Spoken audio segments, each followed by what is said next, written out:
You knew her, didn't you? She was my daughter. No.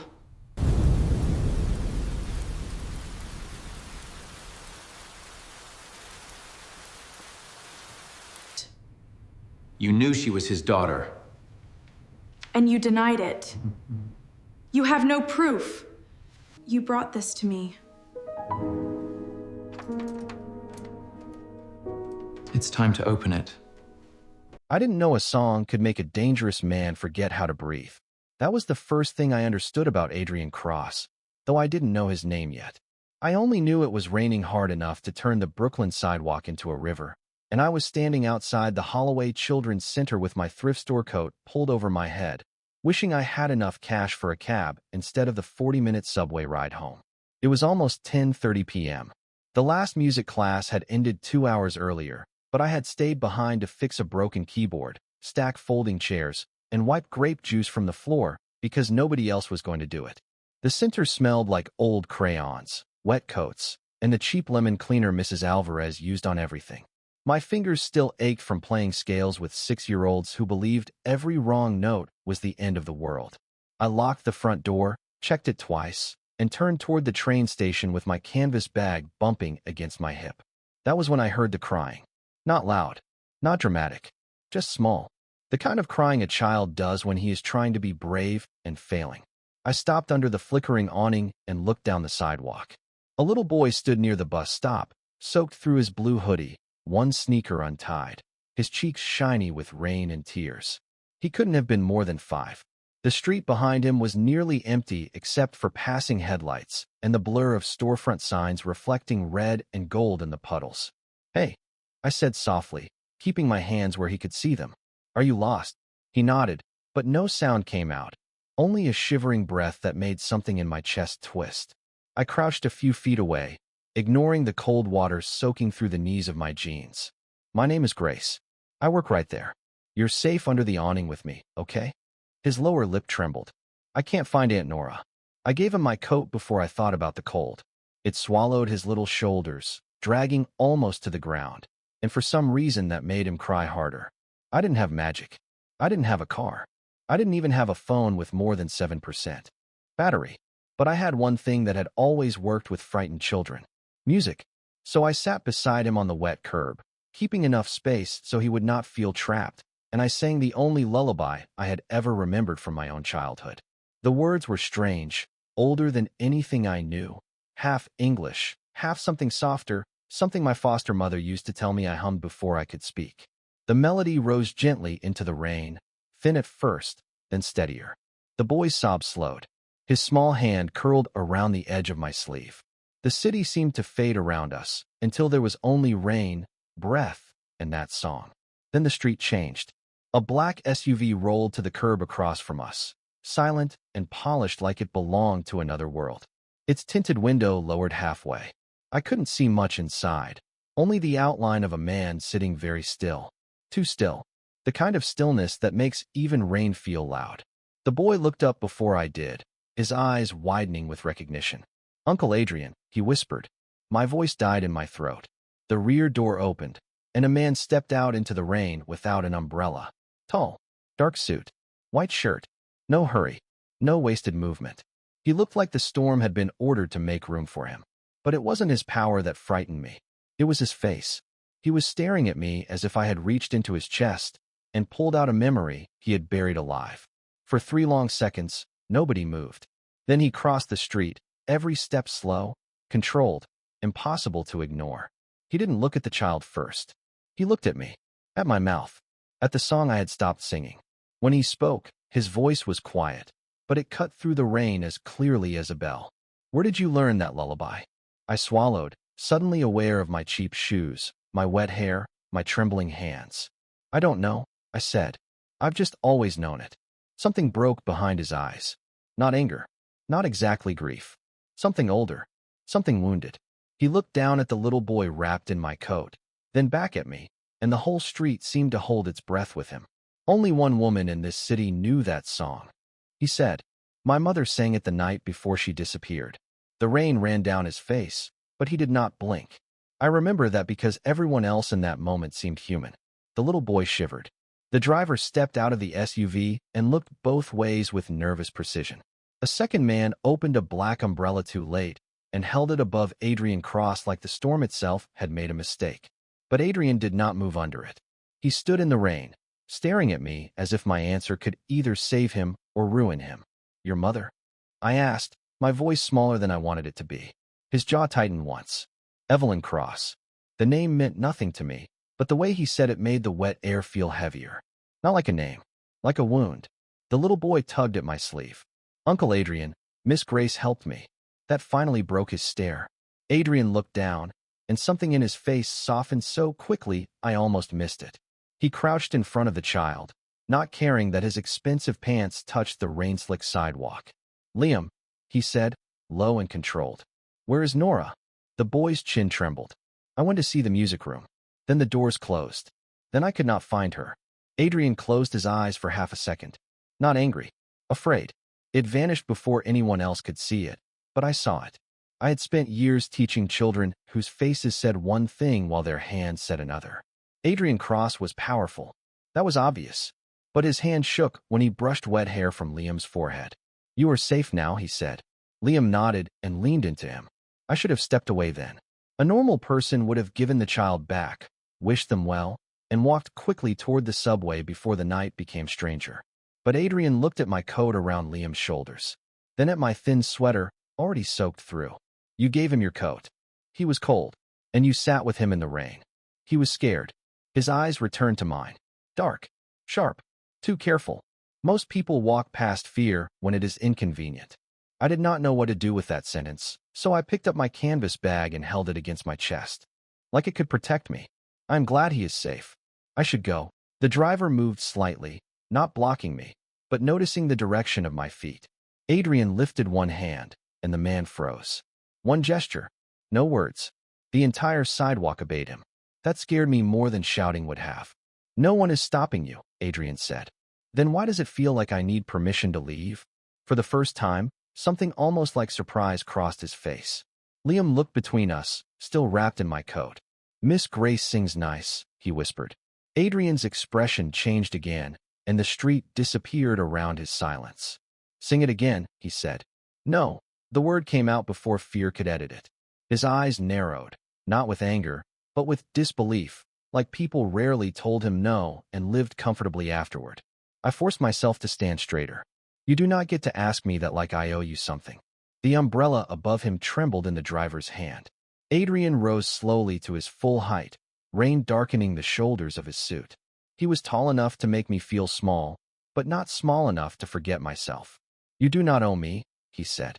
"But I need to know why a woman I have never met knows the song my mother used to sing behind locked doors. Maybe it is just a song." "It is not." His voice dropped, and for the first time, I heard the boy beneath the man. "She sang it the night she vanished. I was 12 years old. I remember every note because it was the last gentle thing I heard before my life became something else."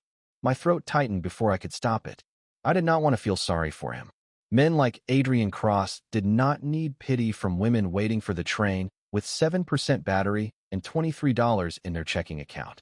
But grief recognizes grief, even when it wears a tailored suit. Liam leaned against his uncle's leg and yawned. Adrian looked down at him, then back at me. "Let me drive you home." "Absolutely not. It is late. It is raining. You helped my nephew.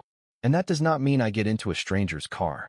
A faint shadow moved across his mouth. Not a smile. Almost respect. "Smart." He reached into his coat and pulled out a card, holding it between two fingers. I did not take it. After a moment, he placed it on the brick ledge beside me. "Then take a cab. My driver will pay from a distance. You will not have to speak to him.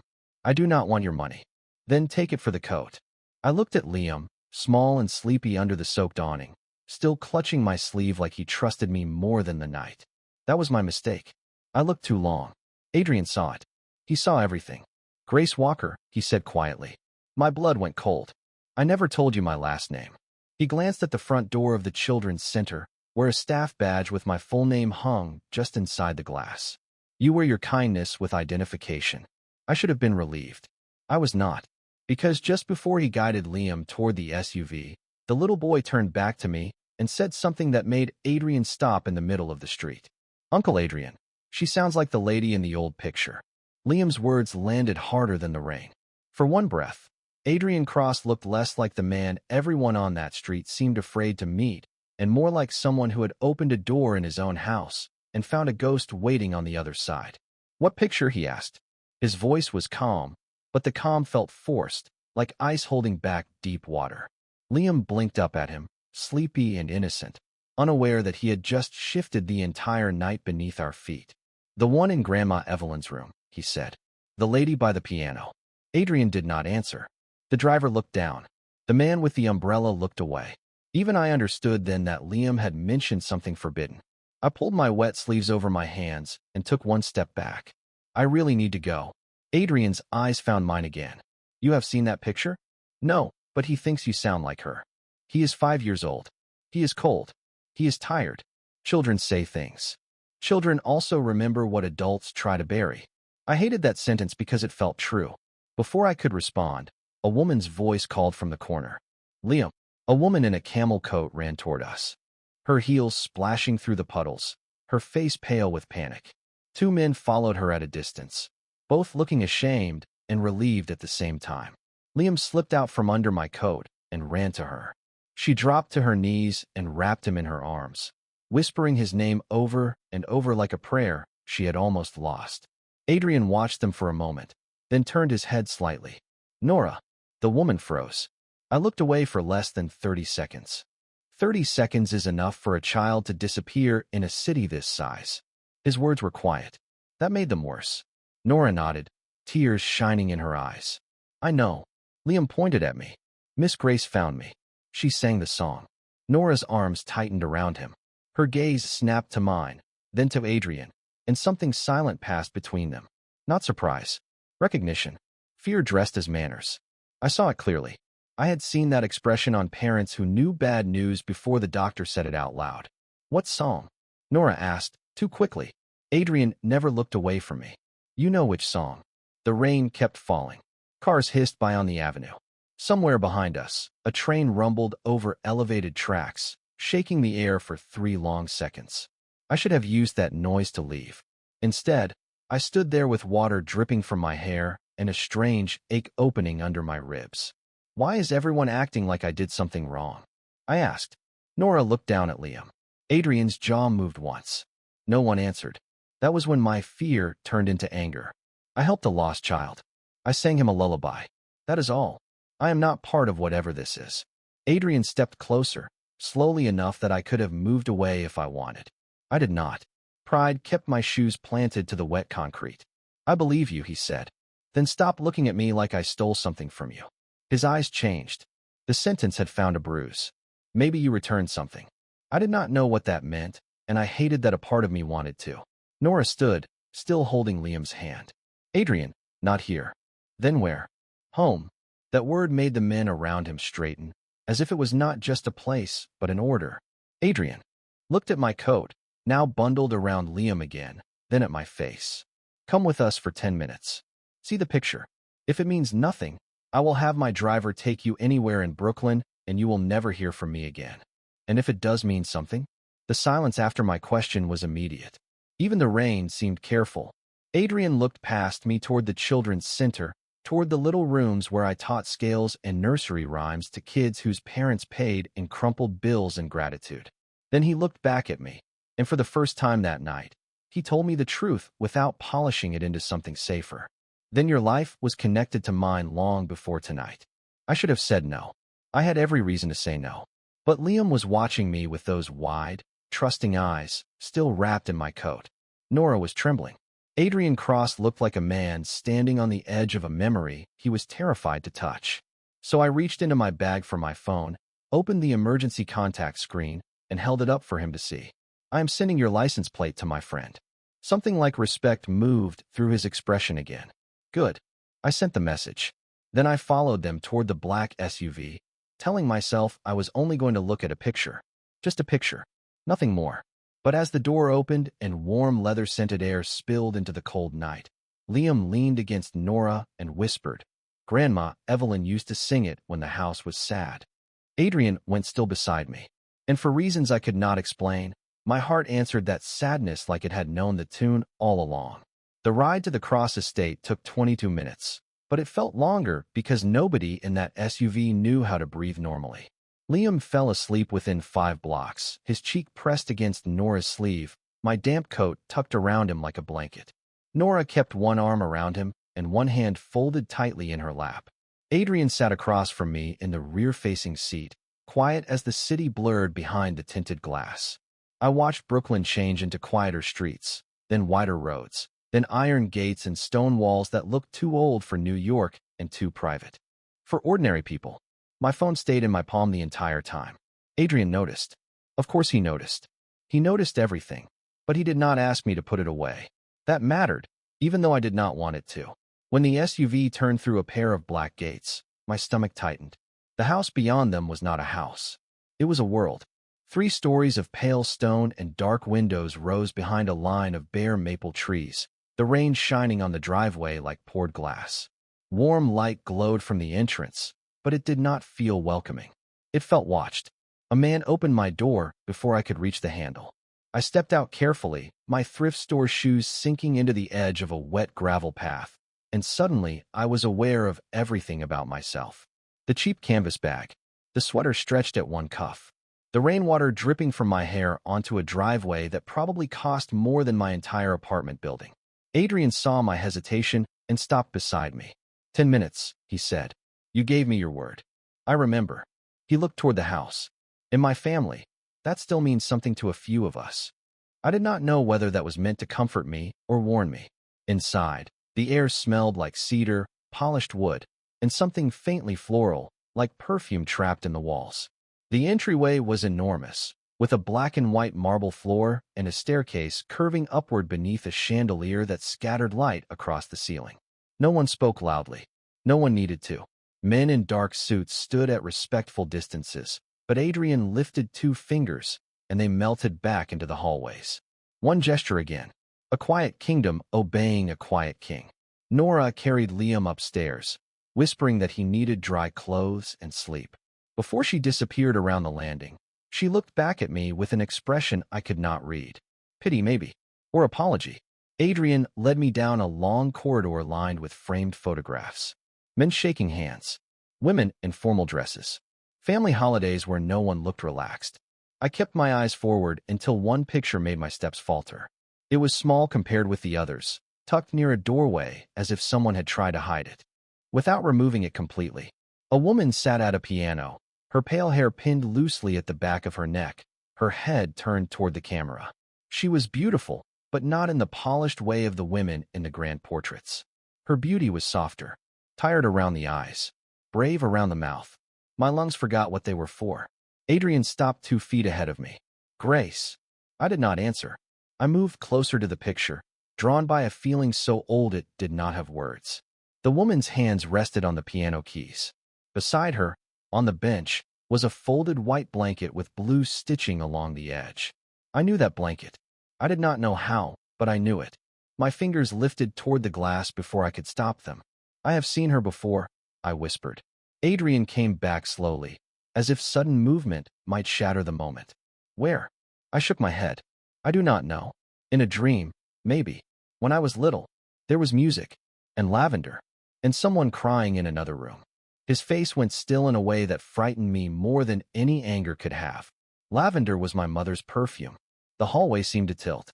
I took one step back, but my shoulder touched the wall, and there was nowhere else to go. Adrian reached toward me, then stopped himself before his hand could touch my arm. That restraint was so careful, so deliberate, that it made my fear loosen by one small thread. There is another picture, he said. The one Liam met. I should not be here. I know. His voice changed on those 2 words. Less command, more confession. He opened the door beside the photograph with a brass key from his pocket. The room inside was dark until he switched on a single lamp. Golden light spread over white curtains, a covered piano, shelves of old books, and a vanity where a silver hairbrush still lay beside a glass bottle of faded perfume. It felt like a room holding its breath for 22 years. Adrian crossed to the piano and lifted a framed photograph from its top. His hand was steady, but his eyes were not. He turned it toward me. Evelyn Cross stood in a sunlit garden, younger than in the hallway picture, holding a baby wrapped in a white blanket with blue stitching. The baby's tiny hand clutched a small wooden music box. My pulse dropped into silence. On the corner of the photograph, written in faded blue ink, were 3 words. For little Grace. I stared at the words until they stopped looking like handwriting and started feeling like a hand closing around my past. For little Grace. Not a stranger. Not a coincidence. My name, written in blue ink on a photograph that should not have existed, held by a woman I did not remember and somehow missed with a grief that made no sense. Adrian did not speak for a long moment. He stood near the piano, tall and motionless, but the room had changed him. In the hallway, he had been power-wrapped in silence. In his mother's room, he was a son standing beside the shape of everything he had lost. "That is not possible," I whispered. My voice sounded thin in the old air. My foster mother told me I came to her with nothing. No blanket, no pictures, no family records except the basic paperwork. "What was her name?" Adrian asked. "Margaret Walker." His eyes narrowed slightly, not with suspicion toward me, but toward a memory he was searching for. "Did she ever mention Evelyn?" "Never."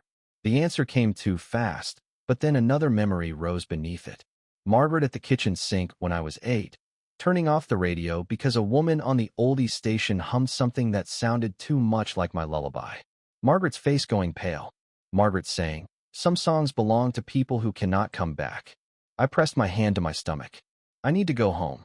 Adrian looked at the photograph, then at me. "Grace." "No. I need my apartment. I need my own walls. I need to think without everyone in this house looking at me like I am evidence." The word hurt him. I saw it. Evidence. Not a person. A clue. A loose thread in a story men like him wanted to pull until something broke. But he did not argue. He only nodded once and said, "My driver will take you." I almost refused. Pride rose first, then common sense stepped in front of it. It was past midnight. My sweater was still damp. My hands were shaking hard enough that my phone nearly slipped when I texted my friend Maya that I was safe. Safe was a generous word. The ride back to my building in Sunset Park was quiet except for the rain tapping the roof of the SUV and the soft click of the turn signal. Adrian did not come with me. He stayed at the estate, but his driver waited until I unlocked the lobby door, entered, and looked back. That should have annoyed me. Instead, it made the night feel less empty. My apartment was on the 4th floor of a narrow brick building above a laundromat. The hallway smelled like detergent, fried onions, and old radiator heat. Home. Small. Ordinary. Mine. I locked the door behind me. Then the chain. Then the second lock Margaret had installed when I was 16 and started taking evening classes alone. For a full minute, I stood in the dark living room, listening to the hum of the refrigerator and the distant rush of traffic on 4th Avenue. Then I went to the closet. The box was on the top shelf, behind winter scarves and a broken fan I kept meaning to throw away. A faded blue storage bin with Margaret's handwriting on a strip of masking tape. "Grace, baby things." I had not opened it since her funeral 2 years earlier. Dust coated the lid. My fingers left clean marks as I pulled it down. Inside were the pieces of a life someone had tried to make simple. A tiny knitted hat. A hospital bracelet with most of the ink rubbed away. A yellowed envelope of adoption documents. A pair of baby shoes so small they made my throat burn. At the bottom, wrapped in tissue paper, was the wooden music box. I had forgotten it and remembered it at the same time. Dark walnut. Brass latch. One corner chipped. A painted moon on the lid, faded almost silver. My hands went cold. In the photograph, the baby had been holding this exact box. I set it on the coffee table and lifted the lid. Nothing happened at first. Then I found the little key on the bottom and turned it carefully. Once. Twice. The mechanism resisted, then surrendered with a tired click. The melody began slowly, fragile and uneven, each note climbing out of the wood like it had waited 26 years for the room to be quiet enough. It was the lullaby, not the version I sang to children when they were afraid. This one was sadder, lower, complete. My eyes filled before I understood why. I turned the box over and noticed a seam in the bottom panel, so fine I would have missed it if the lamplight had not caught the edge. I pressed my thumbnail into it. The panel slid open. Inside was a folded scrap of paper and a small engraving burned into the wood. 2 initials. EC. Beneath them, in careful letters, were the words that made the whole apartment tilt around me. For the child I could not keep. I read the scrap of paper 3 times before the words made sense, and even then they felt like they belonged to someone else. If the song reaches him, the truth is still alive. There was no signature, only the same careful handwriting from the photograph, slanted and graceful, as if the person who wrote it had been calm while leaving behind a storm. My apartment suddenly felt too small for breathing. The radiator hissed near the window. A siren wailed somewhere far down the avenue. Rain tapped against the fire escape in uneven little knocks. I folded the paper back into the hidden compartment with fingers that did not feel like mine. For 26 years, I had believed my life began with Margaret Walker and a stack of legal forms in a county office. Now a dead woman's music box was telling me my beginning had been dangerous enough to hide. I reached for my phone to call Maya, then stopped. What would I even say? I found proof that the mother of a man everyone fears may have known me as a baby. That sounded impossible. Worse, it sounded true. I was still staring at the music box when someone knocked on my apartment door. Not loud, not impatient. 3 soft knocks, polite enough to be wrong at 1 in the morning. My whole body went still. The chain lock gleamed in the dark hallway light beneath the door. I moved without sound, picked up my phone, and looked through the peephole. A man stood outside in a gray overcoat, holding no umbrella, rain darkening his shoulders. He looked ordinary in the most deliberate way. Brown hair, calm face, empty hands. That was what frightened me. "Miss Walker," he said through the door. "I am sorry to disturb you. I was sent to collect something that was never supposed to stay with you." My hand tightened around the phone. "You have the wrong apartment." "No," he said gently. "I do not." The gentleness made my skin cold. "The music box, please. Put it outside the door, close the lock, and this ends quietly." My eyes went to the coffee table, to the faded moon painted on the lid. "Who sent you?" A pause. Small, careful. Someone who has protected this family from old mistakes for a very long time. I backed away from the door and opened Adrian's card from my pocket. I had taken it without remembering when, maybe from the brick ledge, maybe because some part of me already knew the night was not finished with him. My thumb hovered over the number. The man outside spoke again, still calm. "Powerful men will tell you that box makes you important. It does not. It makes you inconvenient." My throat closed. I pressed call. Adrian answered on the first ring. "Grace." Just my name. No hello. No question. Like he had been sitting in the dark with the phone in his hand. "There is a man at my door," I whispered. Silence sharpened on the line. "Where are you standing?" "By the kitchen." "Move away from the windows." "Take the box." "Do not open the door." I heard voices behind him, movement, a car door, commands spoken low and fast, but never shouted. The man in the hallway must have heard something too, because his shadow shifted under the door. "Miss Walker," he said, less gentle now. "Do not make this larger than it has to be." My hand closed around the music box. It felt warm, though it could not have been. "It was already larger than me before you knocked," I said. The hallway went quiet. Then footsteps moved away from my door. Not running, not panicked, simply leaving, as if he had made his point and trusted fear to do the rest. I stayed frozen until another sound rose from the street below. Tires against wet pavement. More than one vehicle. Then my phone buzzed against my ear with Adrian's voice, controlled but different, almost raw beneath the control. "I am downstairs." I opened the curtain just enough to see the black SUV at the curb and Adrian stepping out. Into the rain again, looking up at my 4th-floor window, as if he could see me through the dark. "From now on," he said, "you do not go anywhere alone." I should have hated the command. I wanted to hate it. But behind my locked door, with Evelyn's song still trembling in the air, it sounded less like ownership and more like the first honest warning anyone had ever given me. I opened the door only after Adrian told me the hallway was clear, and even then I kept the chain on until I saw his face through the narrow gap.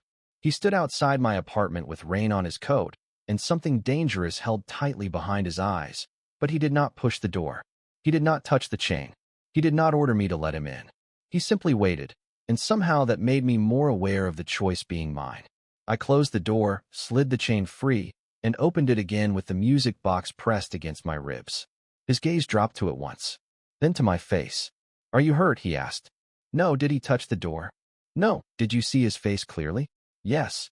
"Good." Tell me everything. The old anger rose before the fear could swallow it.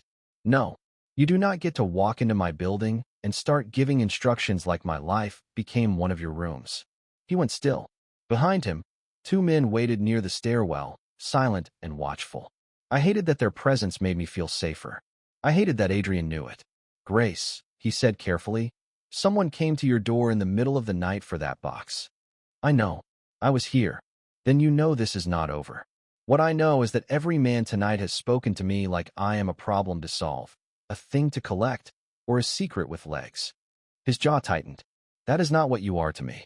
Then stop treating me like property. The hallway light flickered above us. Somewhere downstairs, a dog barked twice and went quiet.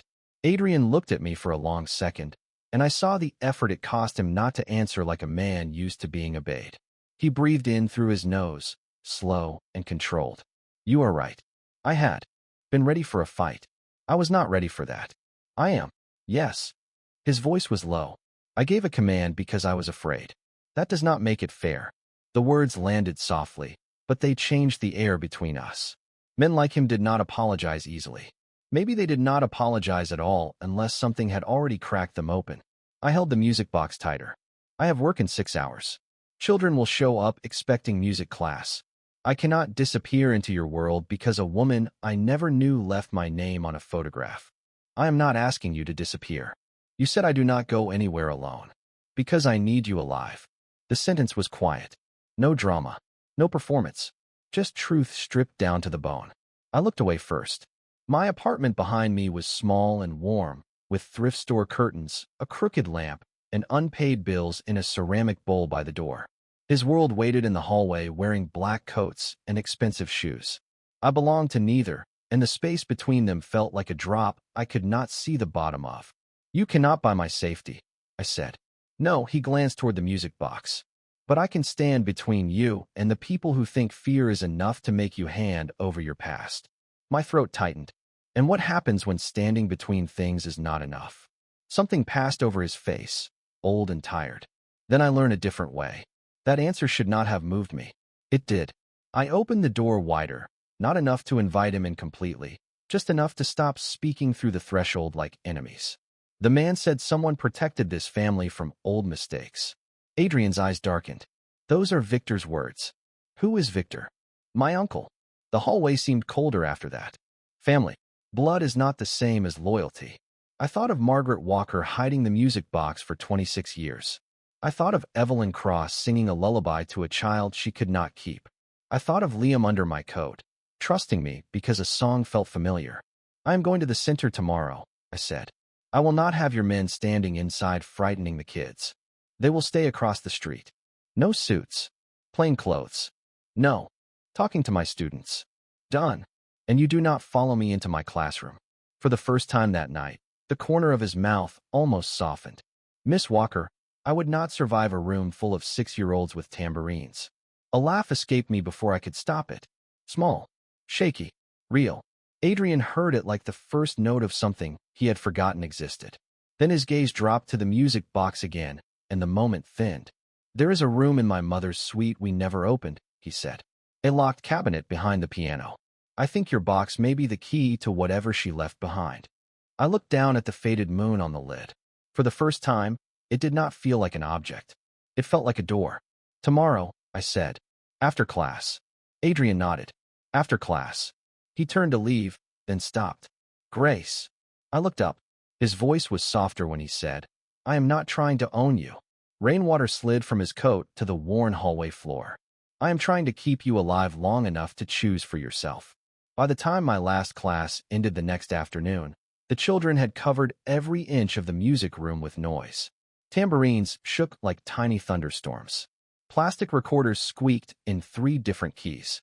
A 6-year-old named Jonah announced that he had invented jazz by accident. For 45 minutes, I let their chaos fill the corners of my mind where fear had been waiting. I smiled. I clapped. I corrected finger positions. I pretended not to notice the man across the street reading the same newspaper for an hour without turning a page. Plain clothes, as promised. No suits. No frightening the kids. Adrian Cross had listened. That should not have mattered as much as it did. When the last child left with a sticker on his hand and a melody half-learned in his head, I locked the piano, turned off the lights, and found Adrian waiting outside beside the curb. No motorcade this time. Just one black SUV, one driver, and Adrian in a dark wool coat with his hands folded in front of him like he was trying not to look like a man who owned every shadow on the block. "You kept your people outside," I said. "You asked me to. Most powerful men here. Requests as decoration." His eyes moved over my face. "Then they are not powerful. They are insecure." I did not know how to answer that, so I held up the music box in its canvas bag. "After this, I want answers." "So do I." The drive back to the estate felt different in daylight. The stone walls looked less haunted, but not less guarded. Bare trees lined the driveway, their branches scraping softly in the wind. Inside, the house smelled the same as before, cedar and polish and lavender caught somewhere between memory and dust. Adrian led me straight to Evelyn's room.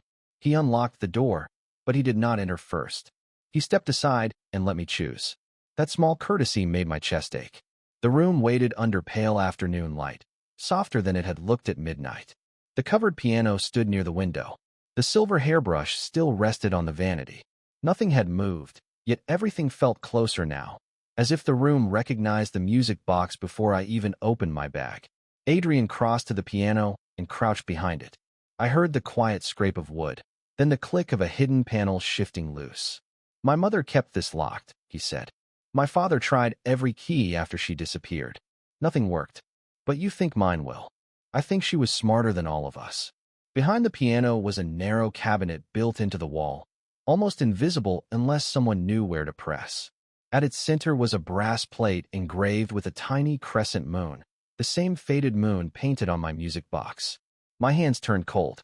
I set the box on the bench and turned it over. Beneath the secret panel, beside Evelyn's initials, was a small brass key no longer than my little finger. I had not seen it before because it had been tucked under the folded note, waiting where grief had hidden it. Adrian stood very still. "Grace," he said softly, "you do not have to do this." I looked at him then, really looked. At the man feared by grown men, standing in his mother's room asking permission from a woman with chalk dust on her sleeve. "Yes," I said. "I do." The key slid into the lock like it had been waiting for my hand. One turn, one click. The cabinet opened with a sigh of stale air and lavender.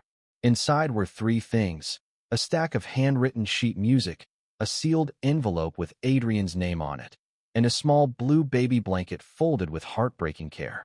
Adrian reached for the envelope first, then stopped, his fingers hovering above his own name as if touching it might bring his mother back or take her away again. "Read it," I whispered. He broke the seal. The paper trembled once in his hands. I watched his face as his eyes moved over the first line, and all the authority he carried seemed to fall silently to the floor. He did not read it aloud at first. He only closed his eyes. When he opened them, they were shining with something he would never allow anyone else to see. Then he handed me the page. At the top, in Evelyn's careful handwriting, were the words that made the room disappear around us. "If they find the girl, they find the truth." The sentence at the top of the letter felt less like ink and more like a door opening under my feet. "If they find the girl, they find the truth." I read it once, then again, while Adrian stood beside me in a silence so complete I could hear the old house breathing through its walls. Evelyn's handwriting was graceful, but the words beneath it were not gentle. "My son, if you are reading this, then the song found its way back to you. I am sorry I could not tell you everything before I left. I am sorrier that the story you were given was easier to believe than the truth I was forced to hide." Adrian turned away before I reached the next line. He walked to the window and gripped the edge of the curtain, staring out at the bare trees as if the estate itself had betrayed him. "My father told me she chose another life," he said quietly. "He said she walked away from this house because she was tired of our name, tired of me, tired of being a cross." His voice did not break. That made it worse. Some pain does not make noise because it has lived too long inside a locked room. I looked back at the letter. "I never left because I stopped loving you. I left because love was the only thing left in me strong enough to disobey them." My throat tightened. "Adrian." He did not turn. He said she emptied her closet, took jewelry, took money. He showed me the drawers. I looked around the room, at the white curtains, the covered piano, the silver brush still sitting on the vanity as if Evelyn had set it down that morning. Does this look like a woman who emptied her life? He went still. I hated saying it, but once the question existed, neither of us could look away from it. The room was not abandoned. It was preserved. Too carefully. Too completely. A story had been placed over it like a sheet over furniture, but the shape underneath was still there. I moved to the vanity. The perfume bottle was almost empty, but not quite. A string of pearls lay in a small dish. In the drawer were hairpins, a folded handkerchief, and a birthday card written by a child in uneven letters. To Mom, from Adrian. He must have been young when he wrote it. I lifted it carefully. A pressed lavender stem fell from inside. Adrian looked at it, and his face changed. Not dramatically, just a small loss of color, a small tightening around the eyes. She kept it, I whispered. She kept everything. He crossed the room and took the card from me with a reverence that made him seem younger than I had ever imagined him. For a few seconds, he was not Adrian Cross, the man people lowered their voices around. He was a boy who had been told his mother did not want him, holding proof that she did. I returned to the letter because one of us had to keep walking through the truth, even if it cut the air around us. The girl is not danger to you. She is the witness they were never supposed to lose. She was too young to speak, but not too young to carry what they feared. The lullaby is the key. The box is the proof. Trust Margaret Walker. She will raise Grace far from this house, if I cannot. My vision blurred. Margaret, my foster mother, had not found me by chance. She had been chosen, trusted, burdened. I thought of all the times she had looked at me with love hiding behind worry. All the locked drawers. All the unfinished answers.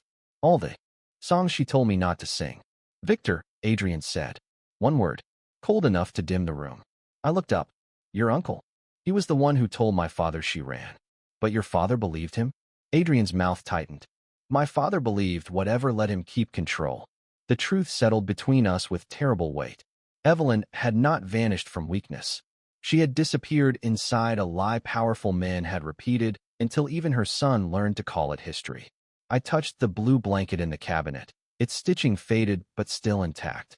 What if your mother did not betray you? I asked. Adrian looked at me then, and there was something raw in his eyes that made the whole estate feel smaller. What if she was trying to save you from becoming like them? The old house gave no answer. But somewhere deep inside the music box, one fragile note rang out on its own, as if Evelyn Cross had been waiting 22 years for someone to finally ask the right question. Adrian was still holding his mother's birthday card when the door to Evelyn's room opened behind us. No knock, no warning, just the quiet turn of a handle and the soft shift of air that told me someone had entered a place he believed he had every right to invade. Adrian turned first. His face changed before I saw the man. It became colder, older, sealed from the inside. Victor, he said. I looked toward the doorway. Victor Cross stood there in a charcoal suit, silver hair combed neatly back, one hand resting on the head of a black cane he did not seem to need. He was older than Adrian by nearly 30 years, but his eyes carried the same blue-gray sharpness I had seen in the portraits downstairs. Only Adrian's power felt like a storm held in restraint. Victor's felt like a locked drawer with something rotting inside. This room has been closed for a reason, Victor said. His voice was smooth, almost disappointed, like we were children caught touching museum glass. Adrian slipped the letter behind him, but Victor noticed. Of course he did. Men like him collected small reactions and spent them later. His gaze moved to me, then to the music box on the piano bench. For the first time since he entered, his expression tightened. Margaret should have destroyed that. My heart stopped so completely that the room seemed to tilt. You knew my foster mother. Victor smiled without warmth. I knew many people who believed sentiment could protect them from consequence. Adrian took one step forward. Choose your next words carefully. Victor did not look afraid. That frightened me more than if he had. You found a letter, a blanket, a song, and now you think you have discovered truth. He tapped his cane lightly against the floor.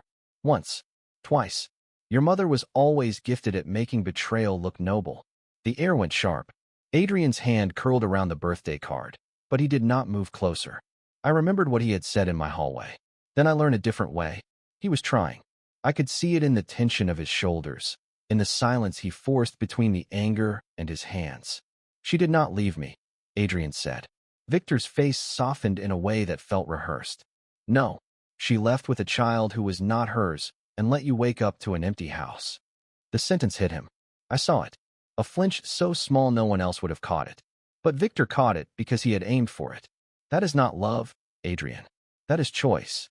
I stepped forward before I thought better of it. She was protecting me. Victor finally looked at me fully, and I felt the weight of a man who had spent decades teaching rooms to obey him. You were a complication. I was a baby. You were evidence. The word echoed against the walls. Evidence. There it was again.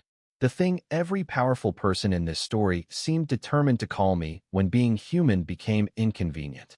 Adrian turned his head slightly toward me, and whatever he saw on my face made his own harden in a different way. Not rage. Decision. What did she know, he asked. Victor sighed, as if the past bored him. Enough to misunderstand business she had no place questioning. What did she know? Adrian repeated, this time quieter, stronger. Victor's eyes flicked to the envelope in Adrian's hand. She knew your father was weak. She knew I kept this family standing when he hesitated. She knew the woman who gave birth to that girl had records that could ruin names older than both of you. And she knew that if those records surfaced, everything we built would be dragged into daylight for people who have never understood what it takes to survive. I could barely breathe. My mother. Not Evelyn. Not Margaret. Another woman erased so completely I had never even known what shape her absence made in my life. Who was she? I asked. Victor's gaze slid back to me. No one who matters now. Adrian moved then. Not toward Victor. Toward me. He placed himself between us with such quiet finality that the room changed around his body. No threat. No display. Just a line drawn in human form. She matters, he said. Victor's mouth curved. Careful, nephew. You are making the same mistake Evelyn made. Adrian did not answer. Victor leaned slightly on his cane and delivered the words like he had saved them for 22 years. Your mother chose that girl over you. The room went silent. Even the old house seemed to stop breathing. Adrian stared at him, and for one terrible second, I thought the lie might find the wound it was made for. Then Adrian looked at the birthday card in his hand, at the lavender stem his mother had kept, at the letter she had written to bring him back to himself. When he spoke, his voice was low and clear. No, Victor. She chose the truth when every man in this family chose silence. Victor Cross did not look defeated. That was the first thing that scared me after Adrian spoke. A guilty man might look away. A frightened man might raise his voice. Victor only smiled, slow and thin, as if truth was a guest he had allowed into the room because he knew exactly how to show it out. You think she left you a map, he said. She left you a wound. And now this girl is pressing her fingers into it. Adrian's shoulders went rigid.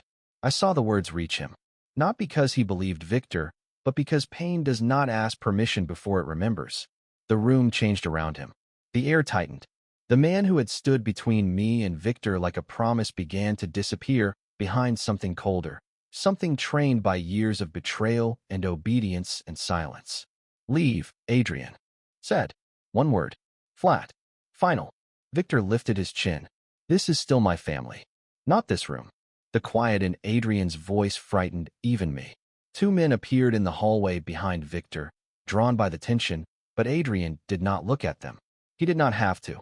They stopped as if an invisible line had been placed across the doorway. Victor's smile faded just enough for me to see the anger beneath it. You will regret choosing a stranger over blood. Adrian stepped forward. One step. Nothing more. But everything in the room seemed to move with him. The curtains. The shadows. My heartbeat. She is not a stranger to the truth, he said. That makes her more family than you. Victor's hand tightened on the head of his cane. For one second, I thought he would say something that could not be taken back. Then Nora appeared at the far end of the hallway, holding Liam against her side. The little boy was awake now, his hair messy from sleep, his face pale with confusion. Uncle Adrian, he whispered. Adrian froze. The name cut through the room more deeply than any accusation could have. Victor saw it too. His eyes moved from Liam to Adrian, and I understood with a sick twist in my stomach that he had spent a lifetime learning where everyone was soft. Careful, Victor said quietly. Children remember what they see. Something broke in Adrian's face. Not loudly, not completely, just enough. He looked at Liam, then at the birthday card in his hand, then at the letter, the blanket, the music box, all the pieces of a mother who had loved him through a locked door for 22 years. His breathing changed. Faster. Shallow. I knew that kind of breath.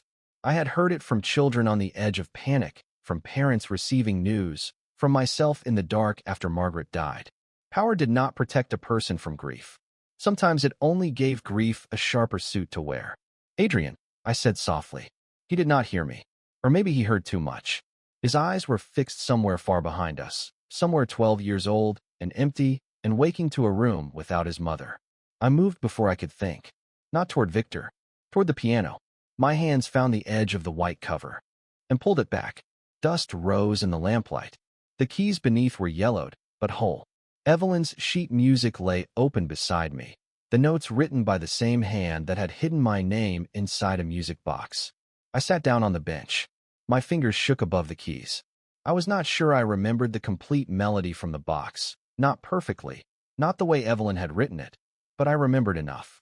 The first note sounded small, fragile, almost foolish in a room full of old power. Then the second followed. Then the third. The lullaby filled the room slowly, not as a performance, not as a weapon, but as a hand reaching through the dark. Liam stopped crying. Nora covered her mouth. Victor's face went still. Adrian turned toward the sound like a man hearing his own name called from across years of silence. I sang then, quietly, the words I had always known without knowing why. His eyes closed. His hand opened. The birthday card slipped safely onto the piano beside him. When the last note faded, Adrian was no longer looking at Victor. He was looking at the photograph of Evelyn holding me as a baby. His voice came out rough, almost too soft to hear. She did not leave me. No one spoke. He pressed one hand to the piano, steadying himself against the truth instead of fighting it. She was trying to bring me back. Victor left the room without another word, but the silence he left behind felt almost heavier than his presence. No one followed him. No one moved until Liam slipped from Nora's side and crossed the room to Adrian with the careful steps of a child entering a place where grown-ups had made the air too serious. Adrian looked down at him, and something in his face softened so completely that I had to look away. It felt too private, too human. Is Grandma Evelyn mad? Liam asked. Adrian crouched slowly, bringing himself to the boy's height. No, he said, his voice unsteady in a way he did not try to hide. I think she was waiting for us to listen. Liam nodded like that made perfect sense, then reached out and touched one piano key. The note rang small and bright. It broke whatever spell had been holding the rest of us still. Nora took Liam back into the hallway, whispering that grown-up things needed grown-up time, and for once Adrian did not argue. When they were gone, he turned to the cabinet again. The envelope addressed to him had only been the first layer. Beneath the blue blanket, tucked between sheets of handwritten music, was a second envelope sealed in yellowed wax. No name on the front, only a pressed lavender stem under the string. Adrian looked at me. This one is yours. My hands went numb. How could she know? My mother always planned for the impossible. He handed it to me like it was fragile enough to bruise. The paper crackled when I opened it. Inside was a letter, a faded photograph, and a birth certificate so old the edges had softened. I saw my first name immediately. Grace. Then a last name I had never heard. Grace Whitmore. My mother's name was listed beneath it. Claire Whitmore. Age 29. Occupation, court stenographer. My father's line was blank. The room blurred. That is my mother? Adrian moved closer, but not too close. Read the letter. I did. Slowly.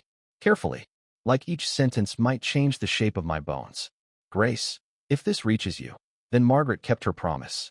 Your mother was brave in a world that punished brave women for speaking too clearly. Claire Whitmore recorded conversations that powerful men believed would never be written down. She kept copies. She hid them where only I could find them. Victor thought the records disappeared with her, but Claire trusted me before the world taught her not to trust anyone. I pressed the paper to my chest because my hands were shaking too hard to hold it steady. I had spent my whole life imagining my mother as an absence, a blank space, a question adults answered with soft lies. Now she had a name, a job, a courage that had outlived her. Adrian's voice was low beside me. You are not my sister. I almost laughed because grief does strange things when it meets relief in the same breath. That is what you were worried about. I did not know what else this house had stolen from us. I looked at him then, and for a moment, the fear between us eased. Not gone, just less powerful. I kept reading. I took you because Claire asked me to. I gave you to Margaret because I could not keep you near the cross name and keep you safe. The lullaby was never meant to mark you as mine. It was meant to help my son find you when he was old enough to choose truth over inheritance. I looked toward the piano, toward the sheet music, toward the music box with its painted moon. The song was a map, I whispered. Adrian nodded once, but his eyes were fixed on the final page. There was one more item in the envelope, folded into a square no bigger than my palm. A list of dates, bank names, storage unit numbers, initials I did not understand. Adrian understood them. I saw recognition move through him like a cold wind. These are not memories, he said. They are proof. My voice barely worked. Proof of what? Proof that Victor built his power by burying everyone who told him no. He caught himself, exhaled, and gentled his tone. Not with force, grace. With fear. With money. With silence. With stories people were too tired to question. That sounded worse somehow, because it sounded familiar. Evelyn's last page was shorter than the rest. Adrian read it aloud, and his voice changed on every word, becoming less like a boss and more like the boy she had written it for. Tell my son the lullaby was never goodbye. It was a promise. Tell him I did not leave him to become a monster. I left him a way back. When he finished, Adrian folded the letter with hands that trembled only once. Then he looked at me, and I understood that we were standing at the edge of a choice neither of us had asked for. We could hide behind the old silence, or we could let a dead woman's song finish what it had started. By sunset, the Cross estate no longer felt like a house keeping secrets. It felt like a courthouse without a judge, every hallway waiting for testimony. Adrian did not rush. That surprised me. I had expected power to move quickly, to slam doors open and demand obedience. Instead, he made phone calls in a voice so calm it scared the men listening more than anger ever could. Lawyers arrived first, then accountants, then 2 federal agents who spoke to him in the library behind. Closed doors for almost an hour. I sat in Evelyn's room with the music box in my lap, listening to footsteps pass outside like weather. Nora brought me tea I did not drink. Liam drew a picture of a moon over a piano and left it beside me without saying a word. By the time Victor was summoned to the main dining room, the long table was covered with documents, storage receipts, bank records, and copies of Claire Whitmore's transcripts. No raised voices. No threats. Just paper. I learned that paper could be louder than any weapon when it carried the truth. Victor entered with his cane and his perfect suit, still wearing that careful expression of a man who believed every room belonged to him. Then he saw the agents. Then the lawyers. Then Adrian standing at the head of the table with Evelyn's final letter in his hand. For the first time, Victor looked old. Family business should remain family business, he said. Adrian looked at him with the quiet grief of someone finally burying the lie that raised him. That is what you counted on. Victor's eyes moved to me. I expected fear to return. It did not. Something steadier stood in its place. I thought of Margaret Walker hiding a music box in a blue bin. I thought of Evelyn Cross leaving a song where her son could find it. I thought of Claire Whitmore writing down words powerful men believed would vanish. 3 women had carried the truth farther than fear wanted it to go. I would not be the place where it stopped. My mother had a name, I said. My voice shook, but it held. Claire Whitmore. You do not get to make her no one. Victor did not answer. There are moments when silence is not dignity. It is defeat trying to look expensive. What happened after that was not dramatic in the way stories pretend justice always is. No one shouted. No one ran. The agents gathered the documents. Victor's lawyers whispered with pale faces. Adrian signed statements with a hand that never trembled. The empire Victor had built did not collapse with thunder. It began folding inward, quietly, like a house of cards realizing air existed. When it was over, I left. Not because Adrian asked me to. Not because I was afraid of him. Because I needed to know who I was when I was not standing inside someone else's history. I went back to the Holloway Children's Center the next morning. The paint still peeled near the windows. The old keyboard still stuck on middle C. The children still arrived with loud voices and untied shoes and stories they could not wait to tell me. Ordinary things. Precious things.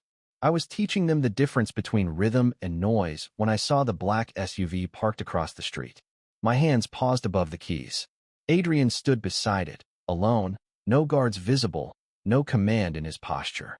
Just a man holding a small paper bag from the bakery on the corner, looking almost uncertain beneath the gray Brooklyn sky. I finished class before I went outside. He waited. That mattered. I thought you would be at the estate, I said. It does not feel like mine today. What does? He looked past me toward the music room, where the children were still laughing over a song that had gone completely off beat. This, he said softly, not the building, the sound of something alive. I looked at him then, really looked, and saw the distance between the man the city feared and the boy his mother had tried to save. Your mother left you a way back, I said. Adrian nodded, his eyes shining in the cold afternoon light. And you sang it when I had forgotten how to hear. The wind moved between us, carrying the smell of rain from streets still drying. He did not touch me. He did not ask me to stay. He only stood there, letting choice be mine. So I opened the bakery bag, took one of the warm blueberry muffins inside, and for the first time since the song found us, I smiled without fear. Some songs do not end. They wait inside silence until the right heart is brave enough to remember.